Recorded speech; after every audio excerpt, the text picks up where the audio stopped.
অনেক দিন আগে থেকে রাজনীতি জড়িত, বিএনপির রাজনীতি করতো।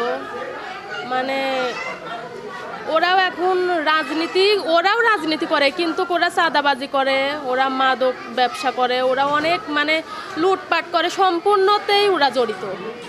অনেক দিন থেকেই আমাদের সাথে ওদের শত্রুতাই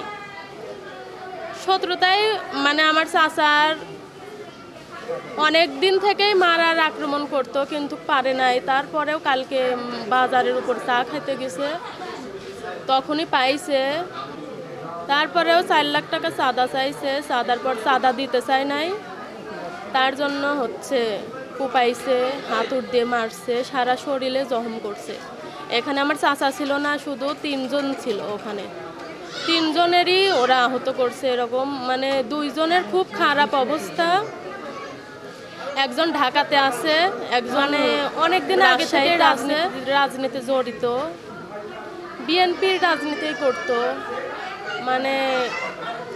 ওরাও রাজনীতি করে, কিন্তু ওরা চাঁদাবাজি করে, ওরা মাদক ব্যবসা করে, ওরা অনেক লুটপাট করে, সম্পূর্ণতেই ওরা জড়িত। অনেক দিন থেকেই আমাদের সাথে ওদের শত্রুতাই আমার চাচার অনেক দিন থেকেই মারার আক্রমণ করতো, কিন্তু পারে নাই। তারপরেও কালকে বাজারের উপর চা খাইতে গেছে, তখনই পাইছে। তারপরেও 4 লাখ টাকা চাঁদা চাইছে, চাঁদার পর চাঁদা দিতে চায় নাই, তার জন্য কুপাইছে, হাতুড় দিয়ে মারছে, সারা শরীরে জখম করছে। এখানে আমার চাচা ছিল না, শুধু 3 জন ছিল। ওখানে 3 জনেরই ওরা আহত করছে। এরকম 2 জনের খুব খারাপ অবস্থা। একজন ঢাকাতে আছে, একজন রাজশাহীতে আছে। আমি বাজারে যাই, বাজারে গেলে পরে আমার কাছে 4 লাখ টাকা চাঁদা চায়। আমি তার প্রতিবাদ করাতে তাই সন্ত্রাসী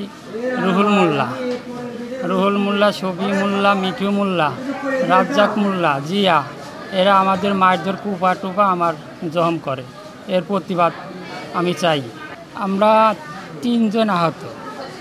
আমি এখন সদর হাসপাতালে ভর্তি আছি।